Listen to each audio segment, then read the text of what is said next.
बिस्मिल्लाहिर्रहमानिर्रहीम। In today lecture we will discuss about Rutherford atomic model. तो आप देख रहे हैं एट साइंस अकेडमी और आज हम यूनिट नंबर 2 एटॉमिक स्ट्रक्चर में पढ़ रहे हैं। तो रदरफोर्ड एटॉमिक मॉडल क्या है, इसकी जो पर्पस था, ये क्या स्टडी कर रहा था एटम में, बेसिकली ये एटम पर काम कर रहा था। इसकी जो अपैरेटस है क्या क्या यूज़ किया है, इसकी ऑब्जर्वेशंस हैं, इसकी वर्किंग और इसकी जो कंस्ट्रक्शन है ऑफ अपैरेटस का, और इसके बाद में कंक्लूजन और कुछ मेन पॉइंट्स इसके, और बाद में हम ड्रॉबैक्स पढ़ने वाले हैं इस लेक्चर में। तो लिहाजा सबसे पहले रदरफोर्ड एटॉमिक मॉडल 1911 में उन्होंने एक मॉडल पेश किया एटम के स्ट्रक्चर पर। इस मॉडल में वो क्या पढ़ रहा था कि इसके मकसद क्या थी, to study the arrangement of electron and proton. वो तकरीबन मुख्तलिफ एक्सपेरिमेंट में इलेक्ट्रॉन और प्रोटॉन के बारे में अदर साइंटिस्ट ने स्टडी किया था कि एटम में क्या फंडामेंटल पार्टिकल हैं, जिस तरह के इलेक्ट्रॉन है, प्रोटॉन और न्यूट्रॉन हैं। बाद में ये कोशिश कर रहा था कि एटम में किस तरह अरेंज हो चुके हैं। तो लिहाजा he study the internal structure, he want to study the internal structure of atom. Atom के इंटरनल स्ट्रक्चर के बारे में स्टडी करना चाह रहा था। तो लिहाजा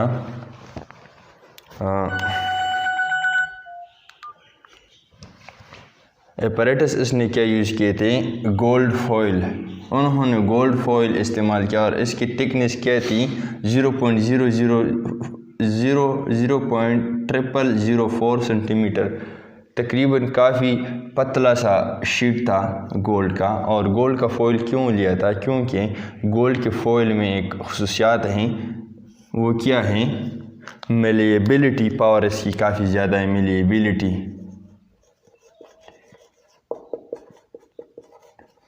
मेलिएबिलिटी की पावर इसमें ज़्यादा है। मेलिएबिलिटी किसे कहते हैं, जब हम इसको हैमर से मारते हैं तो इसमें एक्सपेंशन की खुसूसियात काफ़ी ज़्यादा है। ये इतने तक पतला कर सकता है कि इसके आर पर आपको चीज़ें नज़र आ सकती है। तो लिहाजा इसने जो मेटल ऑफ गोल्ड था इसलिए सेलेक्ट किया था। अदरवाइज़ कापर वगैरह भी आप इस्तेमाल कर सकते थे, उन्होंने इस्तेमाल क्या कर सकते, लेकिन इसमें मेलिएबिलिटी का पावर काफ़ी कम है। जितने भी मेटल से अगर इसको हमर से कुछ हद तक मार ले तो इसके बाद वो टूट सकते हैं, लेकिन gold is the one who have a good malleability power। तो इसलिए उन्होंने गोल्ड का सिलेक्शन किया था और इसने इतना पतला सा शीट लिया।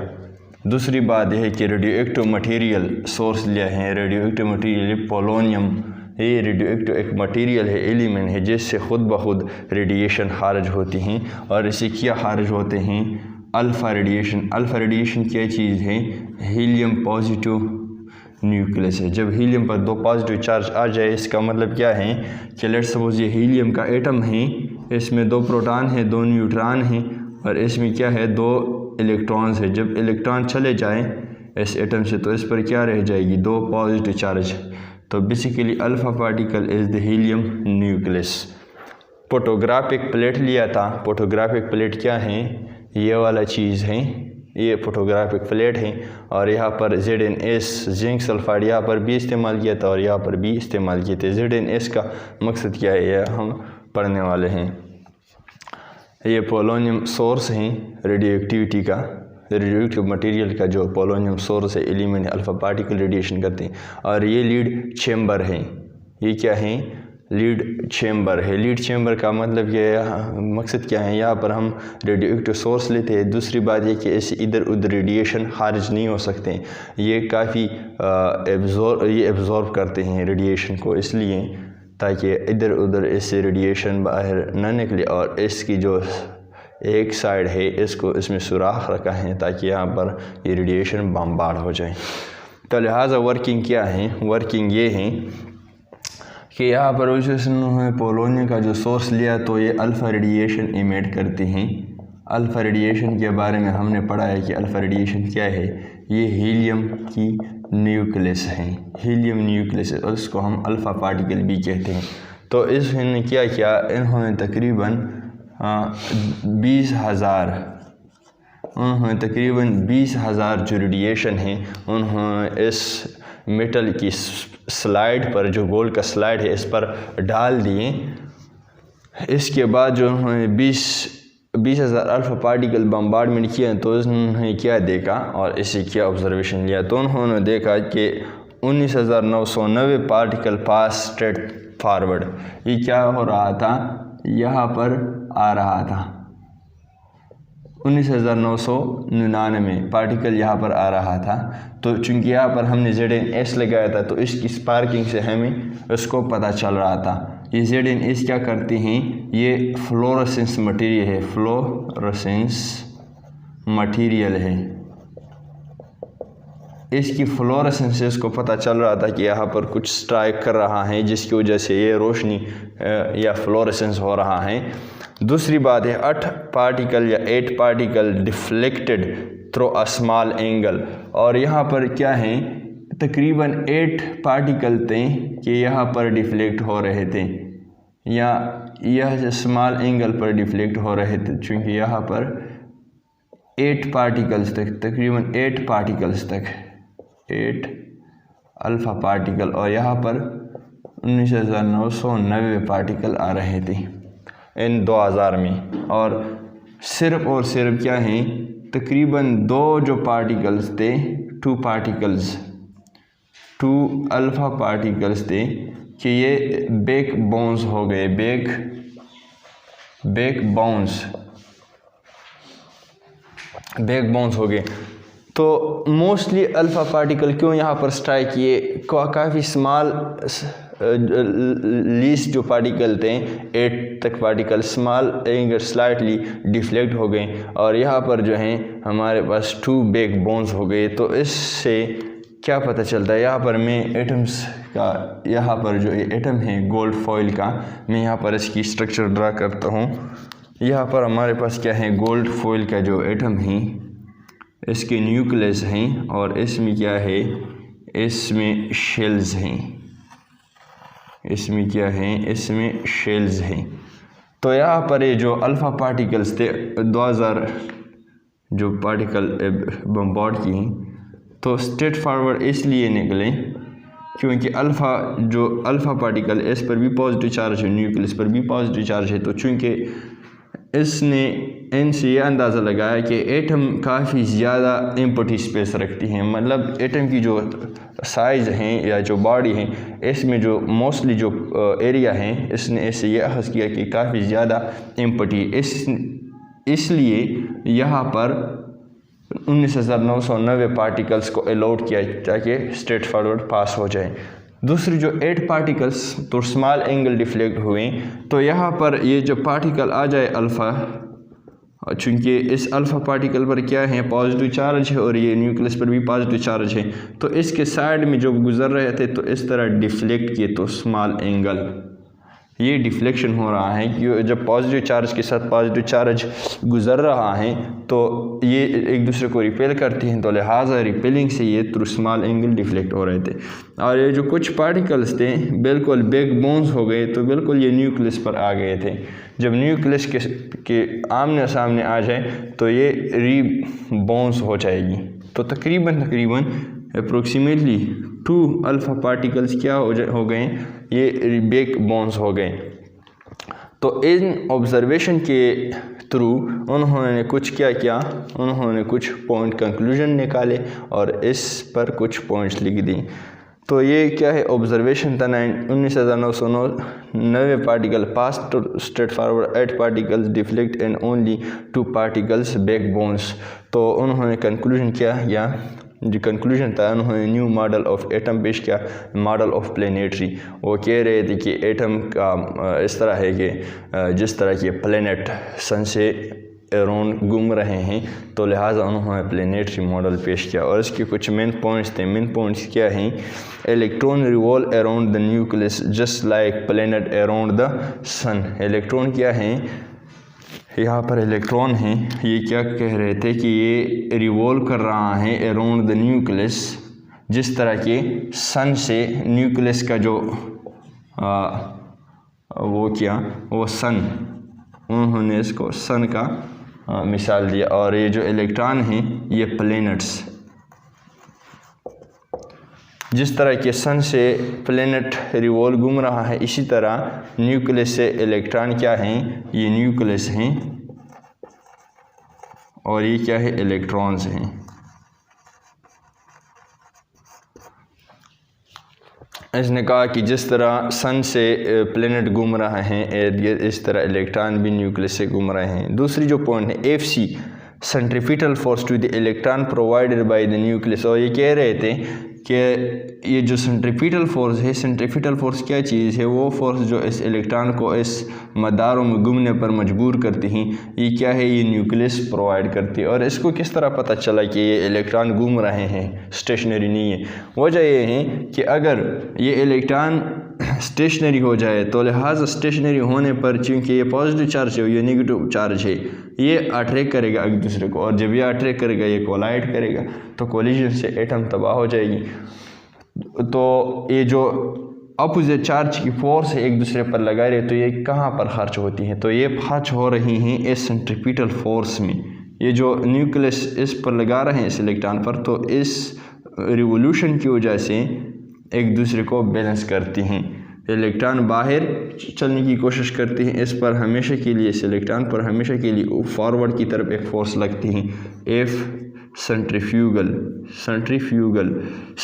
फोर्स अपवर्ड की तरफ इलेक्ट्रॉन को अट्रैक्ट कर रहा है, ताकि इस न्यूक्लियस की अट्रैक्शन से निकल जाए, और ये न्यूक्लियस अंदर की तरफ इसको अट्रैक्ट करती हैं।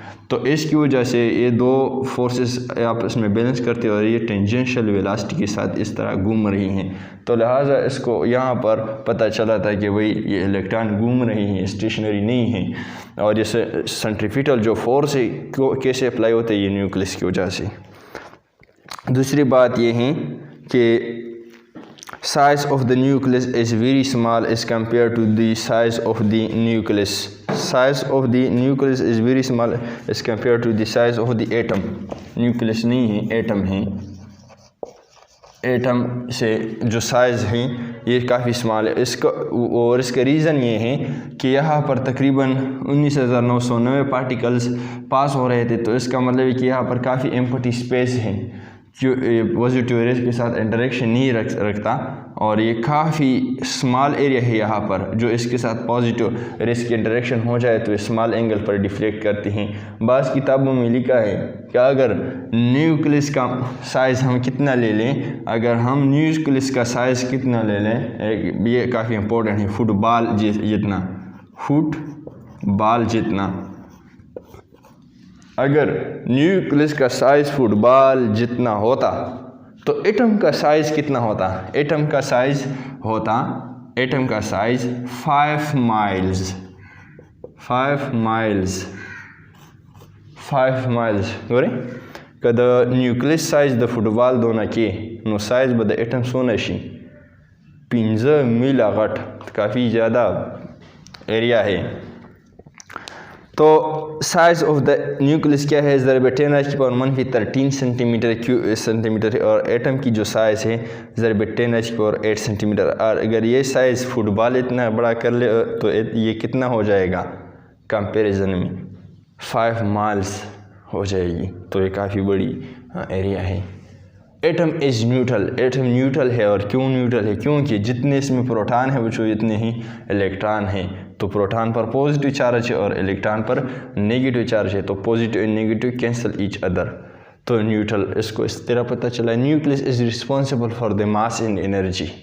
ये कह रहे थे कि मास एंड एनर्जी के लिए न्यूक्लियस रिस्पॉन्सिबल है। और यहाँ पर क्या हो रहे हैं, यहाँ पर प्रोटॉन हैं और यहाँ पर न्यूट्रॉन हैं। और हमें पता है कि 1 प्रोटॉन क्या है, हमें पता है बच्चों कि 1 proton is 1836 times of the electron and 1 neutron is 1842 times of the electron.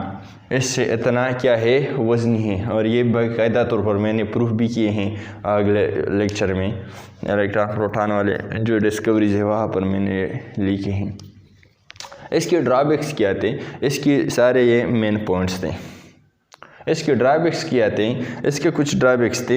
एक बात तो ये है कि electron revolve around the nucleus just like planet revolve around the sun. ये न्यूक्लियस हैं। इसकी जो ड्रॉबैक्स थी, पहली जो ड्रॉबैक्स थे तो इसकी जो सबसे पहली जो ड्रॉबैक इसकी जो मॉडल थी वो क्या थी, वो ऑन द बेसिस ऑफ क्या थी, न्यूटन लॉज थे। और न्यूटन लॉज सिर्फ न्यूट्रल्स बॉडी पर अप्लाई होते हैं, चार्ज बॉडीज़ के लिए नहीं हैं। तो न्यूटोनियन लॉ, न्यूटन्स लॉ पर, न्यूटन लॉज पर थे, इसकी जो मॉडल थे न्यूटन लॉज पर थी। तो लिहाजा जो न्यूटन की लॉज हैं इसे न्यूट्रल बॉडीज़ के लिए अप्लाई होते हैं, चार्ज बॉडीज़ पे अप्लाई नहीं होती। दूसरी जो बात है ये कहते हैं कि electrons revolves around the nucleus. इस तरह ये लेट सपोज न्यूक्लियस हैं और ये शेल्स है बच्चों, और ये इलेक्ट्रॉन घूम रहे हैं। तो इसने कहा कि ये इलेक्ट्रॉन स्फेरिकली क्या हो रहा है, यहाँ पर घूम रहा है ये इलेक्ट्रॉन। तो लिहाजा घूमने से क्या मुराद है, अगर ये घूम रहा है मुसलसल तो ये क्या हो रहा है, आखिरकार इस न्यूक्लियस में मतलब गिर सकता है और एटम के इलेक्ट्रॉन के साथ प्रोटॉन कोलाइड कर सकता है, तो एटम तबाह हो जाएगी। इसके बारे में इसने कुछ भी नहीं कहा कि भाई electron revolve around the nucleus, लेकिन किस तरह घूम रही हैं और किस पोजीशन से घूम रही हैं। तो लिहाजा यहाँ पर ये गलत हो गया और इसका आंसर नहीं दिया। बाद में बोहर ने इसकी एक्सप्लेनेशन दी। दूसरी बात यह है कि जब चार्ज पार्टिकल्स एक दूसरे के साथ मतलब पॉजिटिव नेगेटिव चार्जेस घूम रहे हैं, तो ये इलेक्ट्रॉन जो यहाँ पर इस तरह घूम रहा है और इस तरह नीचे आ रहा है, तो इसकी घूमने से रेडिएशन खारिज होती हैं। और ये रेडिएशन चूँकि अगर ग्राफ पर according to the Bohr Rutherford ये हम ग्राफ पर मोनीटर पर देख लें तो इसका जो रेडिएशन है बिल्कुल कंटिन्यूस इस तरह होना चाहिए, ये कंटिन्यूस रेडिएशन होना चाहिए, लेकिन ये लाइन रेडिएशन शो करती है इस तरह लाइंस में। ये रेडिएशन लाइन रेडिएशन कैसे कहते हैं, कंटिन्यूस रेडिएशन कैसे कहते हैं, ये बाद में पढ़ेंगे। लेकिन इसकी रेडिएशन जो हाइड्रोजन की रेडिएशन या अदर एटम की रेडिएशन थे, ये जो एक इलेक्ट्रॉन ये एक शेल है जो और ऐसे यहाँ पर जब आ रही हैं तो ये इलेक्ट्रॉन एनर्जी निकाल रही है और यहाँ से जो यहाँ तक आते हैं ये एनर्जी एब्जॉर्ब करती हैं, और ये रेडिएट करती हैं। तो जितनी एनर्जी यहाँ से यहाँ तक चढ़ने में ये एब्जॉर्ब किया था, तो यहाँ से यहाँ तक आने में ये रेडिएट करेगा। तो लिहाजा ये पैकेट फॉर्म में यहाँ पर आपको दिखाई देगी। इसके बारे में इसने कुछ भी इंफॉर्मेशन नहीं दिया, तो लिहाजा ये इसके कुछ ड्रॉबैक्स थे जो कि बाद में बोहर ने इसको एक्सप्लेन किए, और बोहर मॉडल भी पढ़ेंगे और इसकी जो शॉर्टकमिंग्स थी वो भी पढ़ेंगे। तो अपने भाई को दुआ में याद रखिए। Thank you very much. अगर आप मेरे चैनल पर नहीं आए हो तो चैनल को सब्सक्राइब कर ले, वीडियो को लाइक करें, अगर हो सके फ्रेंड्स के साथ भी शेयर कर ले ताकि उन लोगों को भी फ़ायदा हो जाए। दूसरी बात है कि मेरे चैनल पर सारे लेक्चर मौजूद हैं। अगर एटॉमिक स्ट्रक्चर के बारे में अदर जो लेक्चर्स हैं आप नहीं ढूंढ सकते तो प्लेलिस्ट में जाएं और वहाँ पर आप बिल्कुल देख लें। अगर प्लेलिस्ट में जाने की आपको पता नहीं कि मैं किस तरह ढूंढ सकूं प्लेलिस्ट क्या चीज़ है, तो डिस्क्रिप्शन में मैंने एक वीडियो दिया है, वो आप देख ले। प्लेलिस्ट में किस तरह आप अदर लेक्चर्स या वीडियोस ढूंढ सकते किसी भी चैनल का, वहाँ पर मैंने तरीक़ाकार बिल्कुल बताया है। Thank you very much.